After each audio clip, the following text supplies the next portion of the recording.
Bom dia.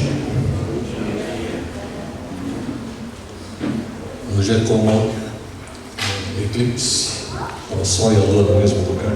É difícil estarmos na mesma igreja no domingo de manhã. E também Binho e a Tatsui, às vezes um está lá, outro está aqui. Então é uma alegria poder estar juntos aqui. Nossos delegados também estão presentes. Não, Daniel, eu vi o Luiz Põe também em algum lugar por aí. Está aqui, né?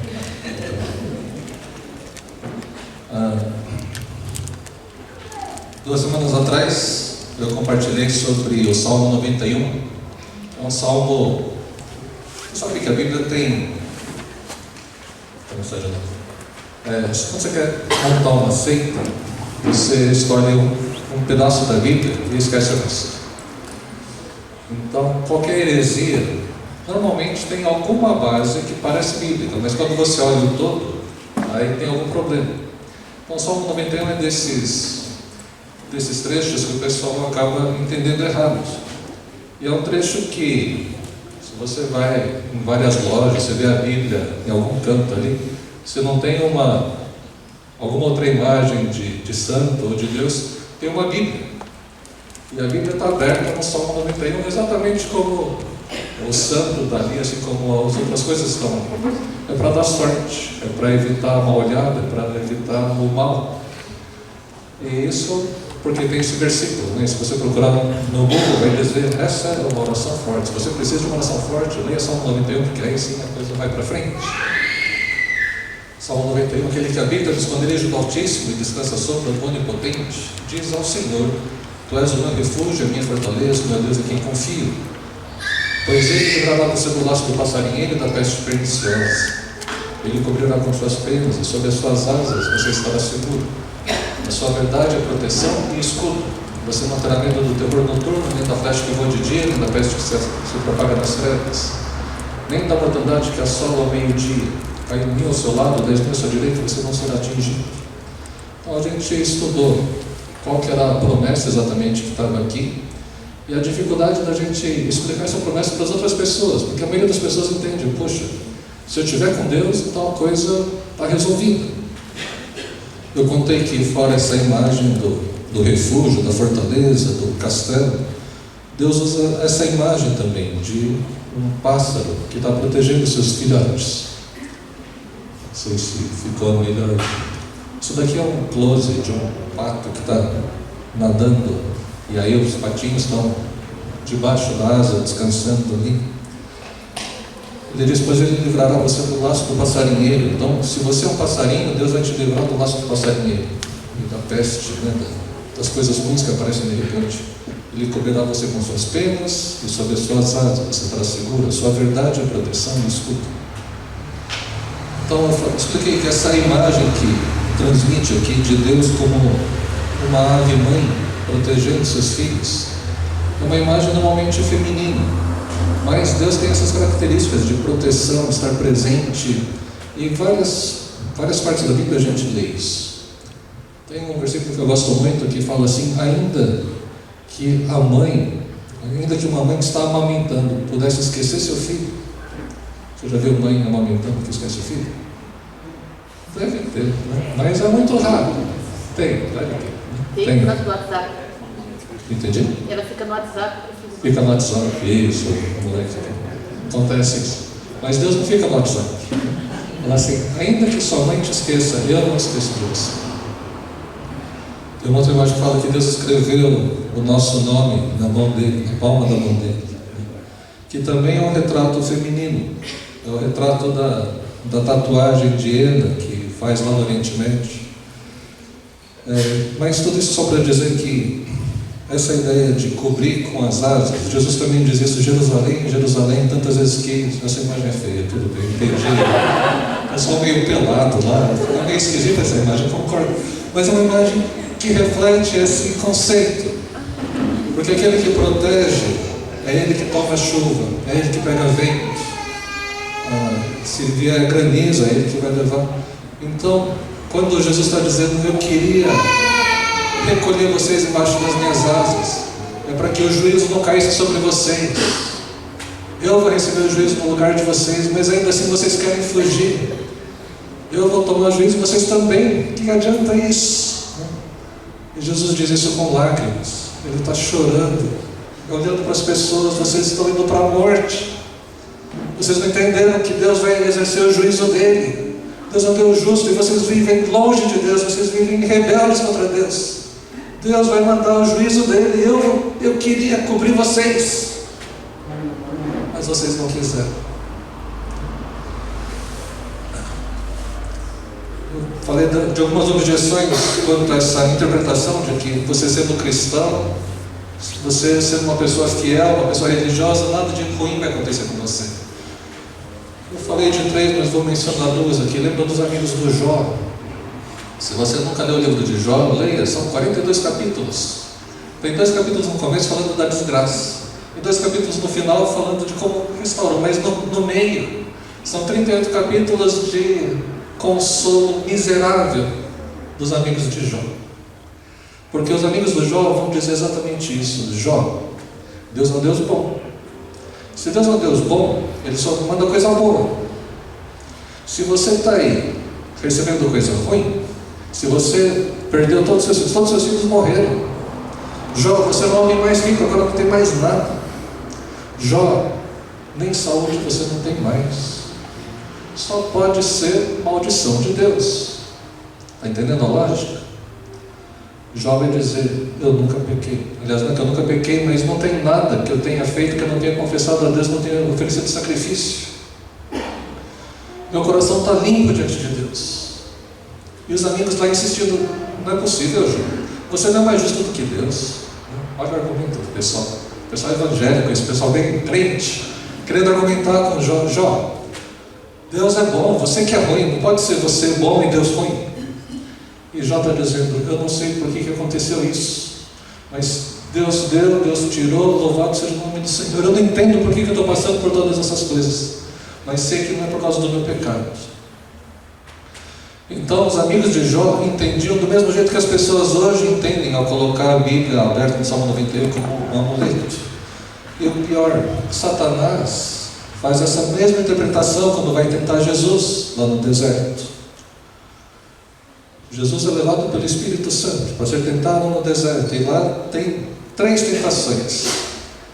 E cada vez que Jesus é tentado, ele responde com um versículo bíblico. E aí tem uma hora que Satanás também cita um versículo bíblico. Bom, já que você quer argumentar com a Bíblia, eu vou argumentar então em cima da Bíblia.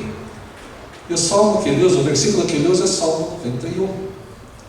Se você pular daí de cima, Deus vai mandar os anjos dele para segurar você, porque ele não vai deixar você tropeçar em nenhuma pedra.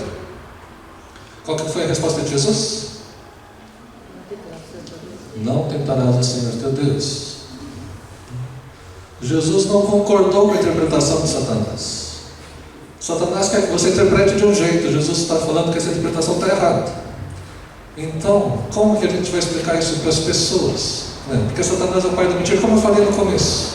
Toda heresia, toda seita começa com um trecho bíblico mais distorcido, especialmente se você olha no contexto maior.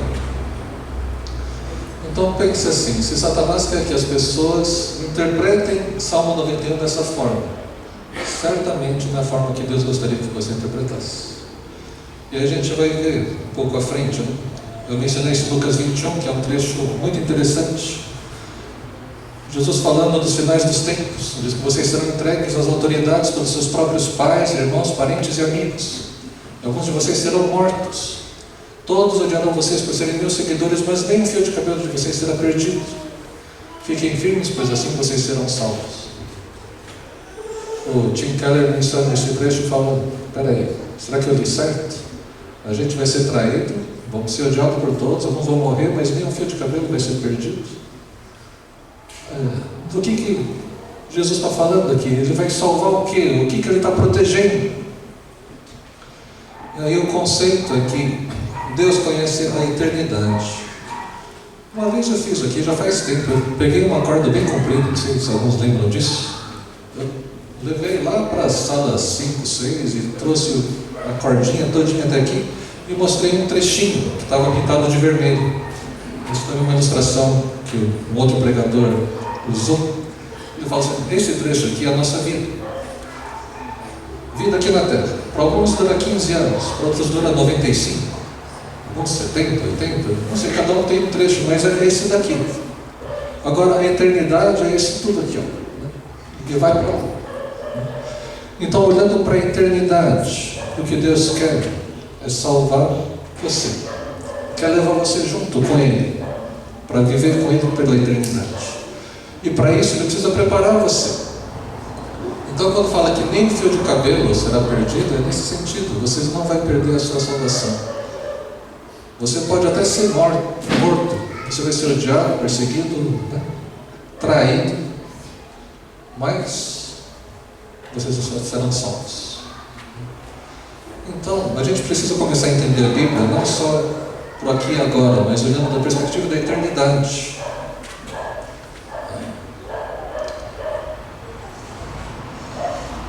O versículo 15 diz que na sua angústia eu estarei com Ele. Em vários momentos a Bíblia fala que vai nos livrar do mal, mas não é que a gente não vá passar pelo mal. Ele não diz: você nunca vai passar por angústia, mas que na sua angústia eu vou estar com você. E como é salvo, então a gente podia pensar, acho que a presença espiritual de Deus vai estar com a gente. Mas aí a gente viu que isso foi muito além com a vinda de Jesus. Porque Jesus, aquele que era imortal, eterno, o invulnerável, a fortaleza, o refúgio, ele se torna alguém vulnerável, alguém mortal, alguém que vai sofrer, vai ser traído, vai ser odiado, vai ser morto. Nenhuma outra religião fala sobre isso. Aliás, por falar em religião, citando de novo o Timothy Keller, eu já preguei uma vez sobre isso, quando eu falei sobre a parábola do Deus pródigo. Então, existem pessoas que são religiosas, que fazem as coisas certinho, mas porque querem conquistar alguma coisa. Isso você vê direto. Tem gente que vem para a igreja no ano do vestibular, e aí chega no fim do ano e vai falar para Deus: eu fui todos os domingos para a igreja e o Senhor não me deixou passar. Por que o Senhor não? Eu fiz a minha parte, por que o Senhor não fez a sua? Então esse é o religioso. É o religioso que faz as coisas certinhas, mas porque quer alguma coisa para ele. E aí o Tim Keller fala daquele que é irreligioso, antirreligioso. É aquele que não quer fazer o certo, é aquele que define para ele mesmo o que é certo e errado. E aí a gente vê isso na história do filho que foi embora. Ele falou: eu quero a minha parte, eu vou gastar do jeito que eu quiser. E aí ele faz o que dá na telha. E ele fala: mas existe um terceiro tipo de pessoa, que é o cristão. Porque o cristão não é nem o religioso, nem o antirreligioso. O cristão é alguém diferente. Alguém que foi transformado, entendeu que foi salvo pela graça. E por isso ele quer viver uma vida diferente, para agradar a Deus. Ele não agrada a Deus para receber alguma coisa. Ele já recebeu muito, e por isso ele quer agradar a Deus. Então, quando você enfrentar sofrimento, diga: Deus está comigo na minha angústia. E Ele sabe por experiência própria como eu me sinto. Se tem alguém que entende o sofrimento, é Jesus. Você não faz ideia do sofrimento que Ele passou para que você se tornasse filho de Deus. Então Ele é alguém que entende o nosso sofrimento. Eu falei que a promessa de Deus ainda: eu resgatarei, eu protegerei. Então Deus pagou o resgate por nós. Fomos sequestrados pelo inimigo, perdemos a nossa autonomia. Mas Deus promete pagar o preço. E Ele pagou esse preço lá na cruz com Jesus. Essa foi a revisão. Agora a gente vai ser surpreendido pela esperança. Qual a sua esperança na vida? Para que você vive? Qual que é a sua maior esperança? Ganhar na Mega Sena. Palmeiras ser campeão mundial. Não sei, qual que é a sua maior esperança? Onde você busca forças para viver? E a outra pergunta paralela: qual que é a sua esperança na morte? Ao enfrentar a morte sua, de pessoas próximas, qual é a sua esperança? Onde você se agarra, onde você se firma para enfrentar a vida e a morte? Aonde? A primeira pergunta do Catecismo de Heidelberg, de 1500 e pouco, antes do Westminster. Catecismo é porque o pessoal resumia a fé cristã e tentava explicar para as pessoas como você lida com as questões da vida. Então eles faziam perguntas e respostas. Então essa é a primeira pergunta e resposta. Vamos ler juntos aqui. Qual é a nossa única esperança na vida e na morte? Que não somos de nós mesmos, mas pertencemos de corpo e alma, na vida e na morte, a Deus e a nosso Salvador Jesus Cristo. Entendeu? Nossa esperança é que não somos de nós mesmos, mas pertencemos de corpo e alma, na vida e na morte, a Deus e a nosso Salvador Jesus Cristo. Então, antes de continuar, cabe a explicação. O que a gente vai falar aqui vale para aqueles que decidiram que não pertencem mais a si mesmos, mas a Deus. Então, se você ainda não tomou essa decisão, preste atenção. Pensa, onde está a sua esperança na vida e na morte? Não é que o cristão não chora quando alguém morre, mas é um choro diferente. Assim, como pastor, eu fui muitas vezes em hospital e acho que mais vezes ainda em cemitério, velório. E você vê alguns lugares, alguns velórios, com um desespero. Acabou o meu mundo. Você sabe que para algumas pessoas, o centro da sua vida, o centro da vida da pessoa é o filho dela. E eu vejo isso postado algumas vezes no Facebook. Meu filho, minha vida, eu não sei o que faria sem ele. Pois é, o que vai acontecer se ele morrer? O que acontece se você perde ele para as drogas ou perde ele para o mundo? O que acontece com o seu coração? Acabou o chão, desespero, morte. Você morre junto. Você entende que se a gente se apoiar em pessoas desse mundo, a gente, uma hora acaba. A nossa vida acaba aqui. Então é um risco imenso.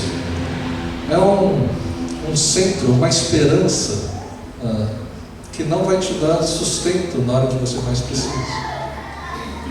Qual vai ser a sua esperança ao enfrentar a morte do seu filho, se a sua esperança é o seu próprio filho? Você entende isso? Outras pessoas vão dizer assim, eu dependo só de mim mesmo. É bonito falar essas coisas, mas e aí, você se garante? Como que você se garante? Você se garante que a vida acaba aqui mesmo, como muita gente fala, porque a vida é só aqui, depois acabou? E se não for? E se tiver a eternidade que a gente está falando? Deus é Deus eterno e Ele criou a gente com essa mesma característica de eternidade. A gente passou um ano falando sobre isso, quando a gente falou sobre o barro e a obra-prima. Quem está do seu lado é eterno.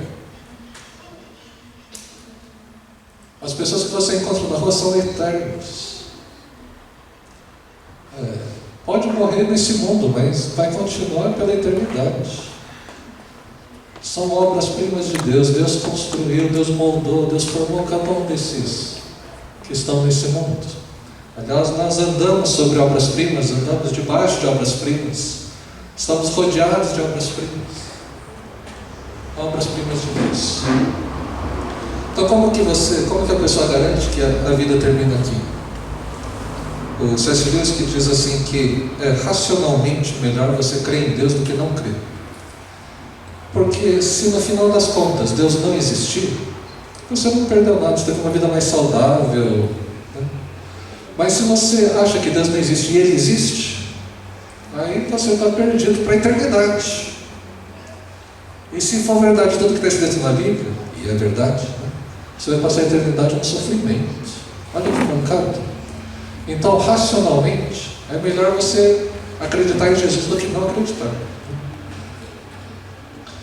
E se você acredita na eternidade, você diz assim, eu me garanto, eu sou uma pessoa boa, nunca matei, nunca roubei, é o que o pessoal normalmente fala. Nunca fiz nada errado. Aí você vai olhar a Bíblia, a gente vê isso no Sermão do Monte. Você fala que nunca matou, nunca roubou, mas você sabe que se você desejar o mal para alguém, se você tiver ódio de alguém, em algum momento você, como se tivesse matado a pessoa. Se for esse o critério, será que você pode dizer que você nunca matou ninguém? Será que você pode dizer que você nunca adulterou? Porque a Bíblia fala que se você olhar com intenção impura, você já adulterou. E agora? Como que vai fazer? Como é que você se garante então? Não dependendo de ninguém. Bobagem. A sua esperança tem que estar firmada em Jesus. Qual é a nossa única esperança na vida e na morte? Que não somos de nós mesmos, mas pertencemos de corpo e alma, na vida e na morte, a Deus e a nosso Salvador Jesus Cristo. Olha esse versículo lá em João 5,24. Jesus dizendo: eu asseguro, quem ouve a minha palavra e crê naquele que me enviou, tem a vida eterna e não será condenado, mas já passou da morte para a vida. Entenda esse: quem ouve a minha palavra não é só veio aqui e ouviu uma vez, mas quem ouve é quem obedece a minha palavra. Quem crê naquele que me enviou é quem confia naquele que me enviou. Já tem a vida eterna. Não é que um dia vai ter a vida eterna, pode ser que tenha a vida eterna. Aliás, essa é outra coisa que acontece bastante. A gente pergunta para as pessoas: você sabe onde você vai passar a eternidade? A resposta normalmente é: eu não sei. Ninguém sabe, né? Afinal, isso é só Deus que sabe. Pois é, mas aqui está escrito que se você obedece a palavra de Deus, você confia naquele que enviou Jesus, você já tem a vida eterna. Aquele que tem o Filho de Deus tem a vida, aquele que não tem o Filho de Deus não tem a vida. Se você convidou Jesus para entrar na sua vida, se você entregou sua vida para Ele, se Ele é dono da sua vida, você vai passar a eternidade com Ele.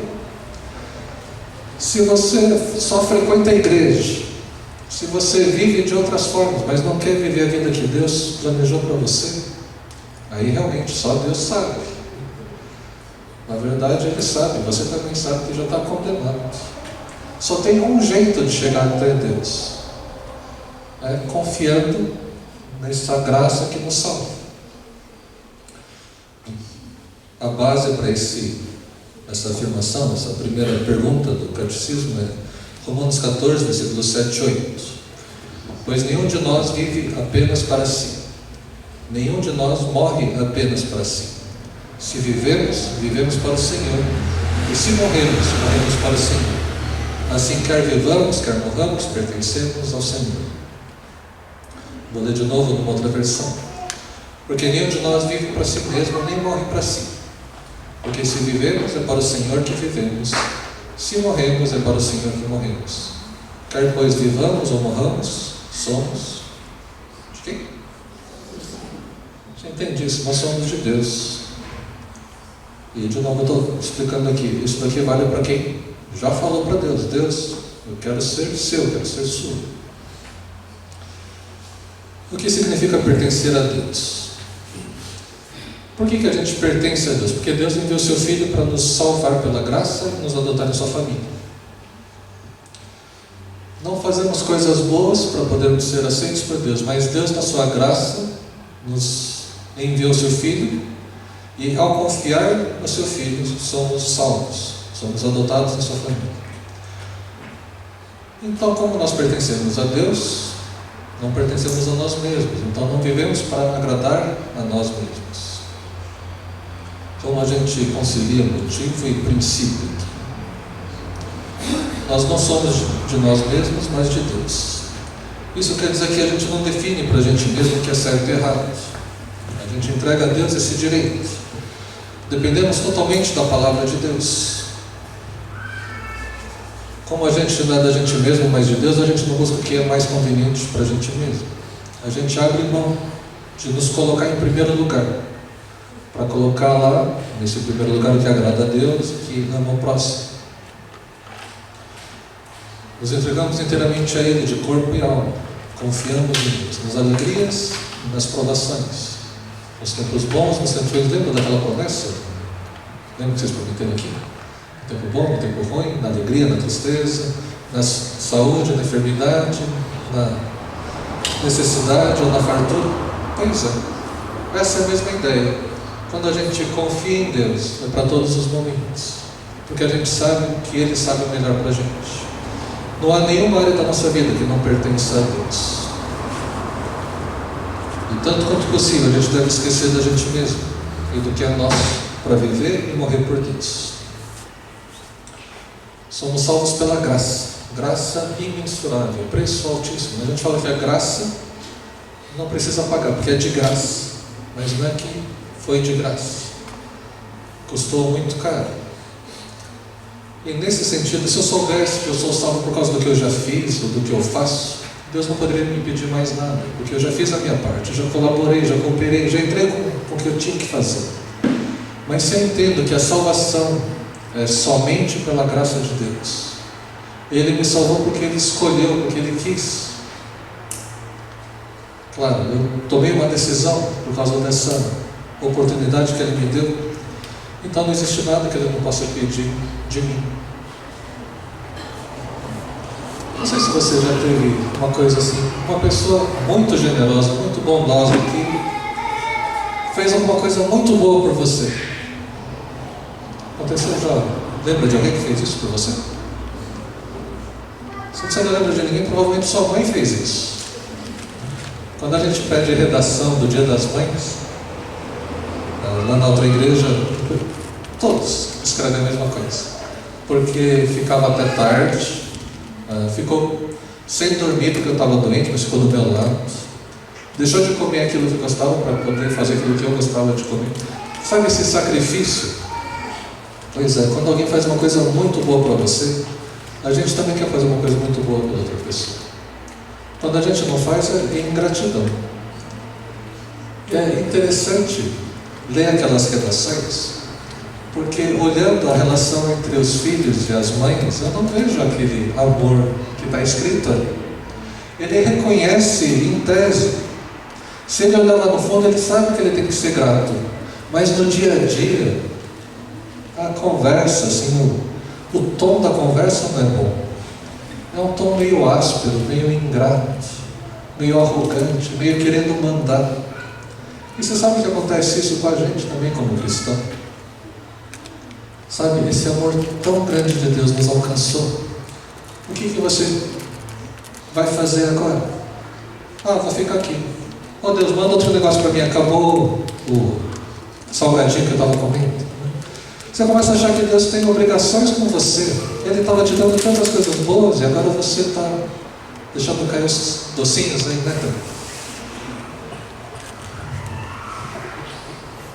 Deus quer fazer o melhor pela gente, e a gente fica nesse dilema às vezes. Vamos repetir isso daqui. Qual é a nossa única esperança na vida e na morte?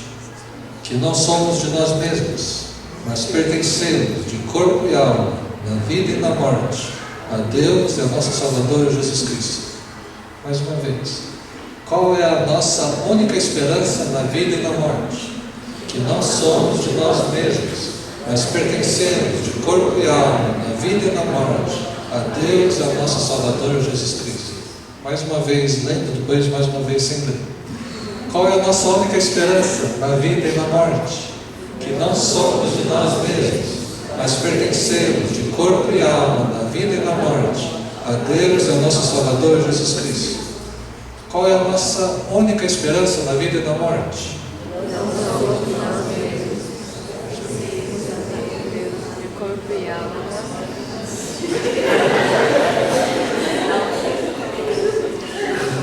De novo. Qual é a nossa única esperança na vida? Você vai ter que ler a pergunta junto. Qual é a nossa esperança na vida e na morte?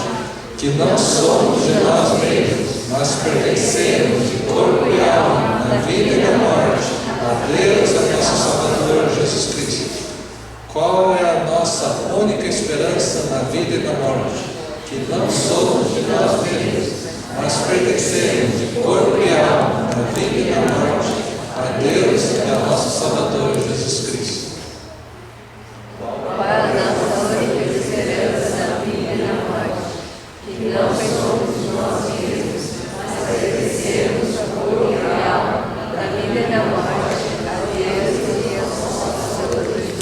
Jesus Cristo. Se você entender que você não pertence a você mesmo, você pertence a Deus. Deus vai cuidar de você.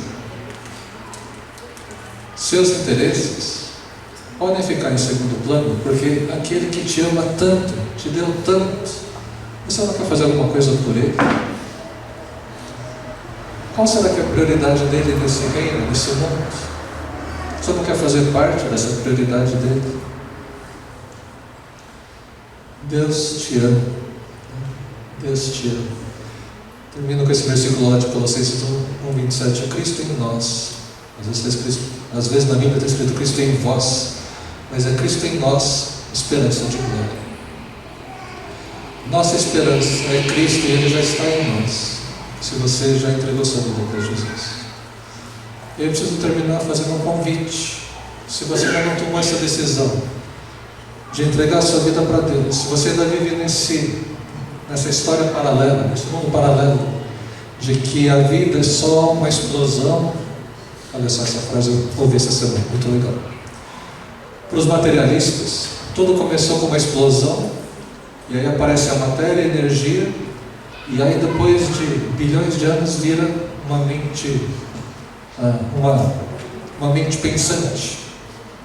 Para os cristãos, ao contrário, já existia uma mente pensante, e aí ele forma matéria e energia.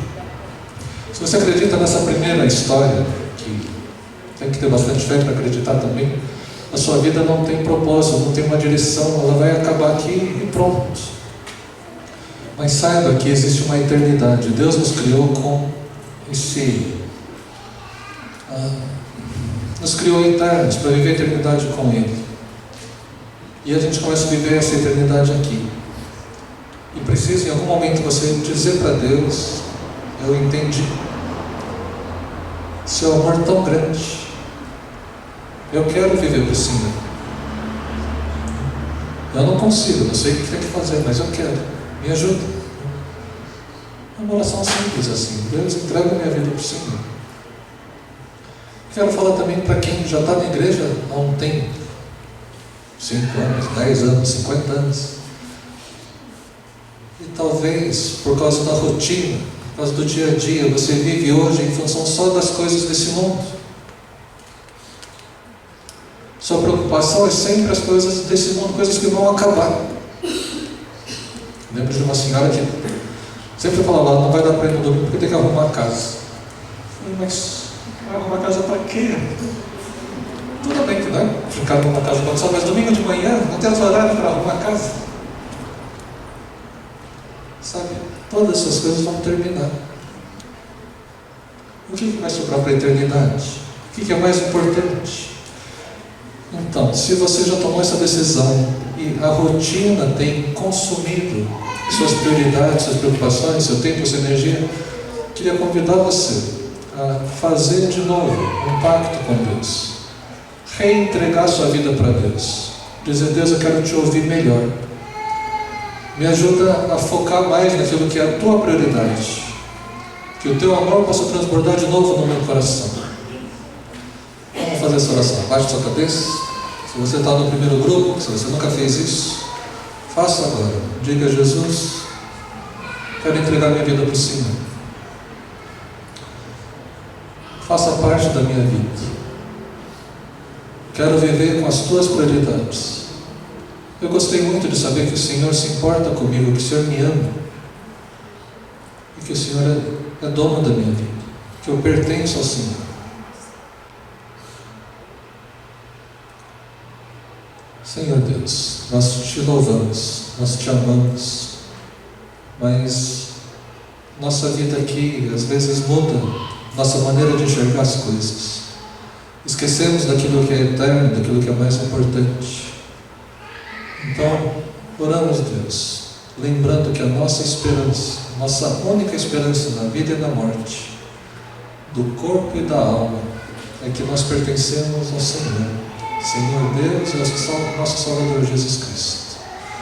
Oramos, Deus, pedindo que o Senhor esteja fortalecendo o nosso laço contigo.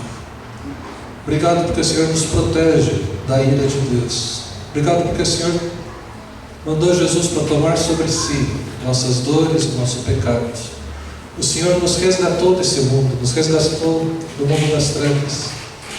Oramos, Deus, por uma vida abundante, transformadora, uma vida de alegria e paz, independente das circunstâncias, para que a gente possa olhar esse Salmo 91 e perceber que mesmo que muita coisa ruim esteja acontecendo ao nosso redor, nossa alma está segura em Ti, porque o Senhor é dono das nossas vidas. Abençoa cada um, Senhor. Abençoa a intenção de cada um. Desperta aqueles que têm se esquecido da salvação que o Senhor já operou. E traz a Tua transformação, em nome de Jesus. Amém.